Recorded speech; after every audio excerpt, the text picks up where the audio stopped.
this is Steve Robbins. Welcome to the Get It Done Guys quick and dirty tips to work less and do more. Today we're going to be discussing self-motivation. I had a horrible, terrible, dramatic, soul-shattering incident recently. Names have been changed to protect the innocent. The not-so-innocent will enjoy no such protections. A company approached me in January to write some custom articles and blog posts. The money was good, I believed in the company's products, and my calendar was free. Now, if you got an offer that worked in terms of time, money, and your belief in the product, would you take it? Of course. Working alone, things happen as fast as they can, so it seemed reasonable that the articles would only take a day or two to get into final form.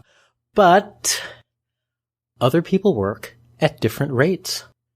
The people on the other end of the deal were part of a large corporation. They had other stakeholders, they were dealing with other authors, there were contracts to be signed, W-9s to fill out.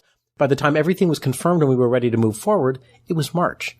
And at this point, my schedule had filled up. I was running a test of my Get It Done groups, and I was up to my eyeballs in helping my cohort become amazingly productive. The articles really just slipped out of my mind. I wrote and submitted them in my spare time. The company would write about needing editorial changes, or they would want custom tracking links to measure click-throughs, and, I'd go ahead, I'd add it to my to-do list. But I wouldn't actually get to it unless there was a break in the Get It Done group. And by the time the articles got submitted and tracked, it was 4 months after the initial conversations. This is not something to be proud of. I felt awful. I beat myself up. And I did a post-mortem to understand why things had taken so long. After all, these articles were a business obligation, and it's important to fulfill business obligations, right? Yes. No. Sort of.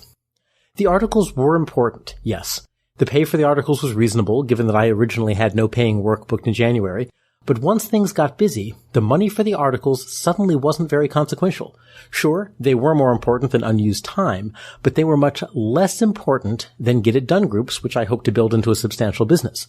So then we started having the basement office gutted and reconstructed because we had a burst pipe, and that of course became the most important of all because with no office, everything suffered. The importance of the articles changed as circumstances changed, and it was less important than any of the other things on my plate. But wait, what about urgent? There were people waiting for the drafts. Didn't that make it urgent? Sort of. As an entrepreneur and writer, I'll usually turn something around quite rapidly and I'll be done with the editorial process in a couple of back and forths in a short amount of calendar time.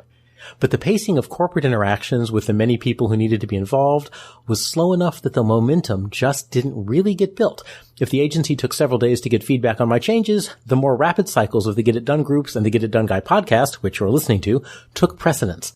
So the articles were neither as important nor as urgent as the other things on my agenda. And thus they would drop out of attention and ultimately took weeks longer than they should have. Don't be the me that I was then when I was being a me then that the me now isn't proud to have been then. Instead, be Batman. And here's how.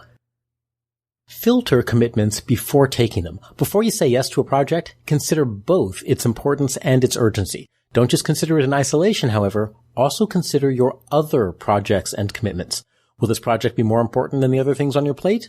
At least for long enough to get it done? Will this project be more urgent than other things on your plate?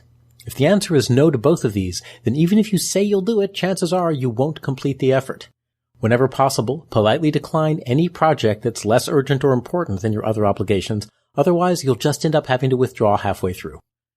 Manage the importance of commitments. If you really want to take on a commitment that doesn't seem important, find ways to raise its importance. For the money involved, writing those articles didn't make it a very important contract, but if we had negotiated a package of 10 articles, 2 webinars, and an online course for tens of thousands of dollars, the project would suddenly have become a much more important part of my business, and it would have been much more important compared to everything else on my plate. You can also manage the urgency of your commitments. Even if a project isn't that important, you may want to take it on for various other reasons, but in that case, make sure there is enough urgency attached to finishing it that you actually get it done. In the case of the articles, the relaxed editorial process was a mismatch for the speed at which everything else was moving. Arranging a tighter editorial process, maybe with daily turnarounds of article drafts, would have introduced enough urgency to speed the project to completion. When you're taking on a new project, know that its importance and urgency will change over time, so make sure it's important enough or urgent enough that you'll actually work on it. If not, you can still take it, but make it more important or more urgent so that you don't flake out like me then did. Instead, you want to show up as Batman. I'm Steve Robbins. Follow Get It Done Guy on Twitter and Facebook. If you're self-employed or you run a small business and you want to finish certain tasks or projects, business or personal, more quickly, check out Get It Done Groups at getitdonegroups.com for support and accountability to blast through your blocks. That's getitdonegroups.com. You can also join my personal mailing list by texting Get It Done to 33444. Work less, do more, and have a great life.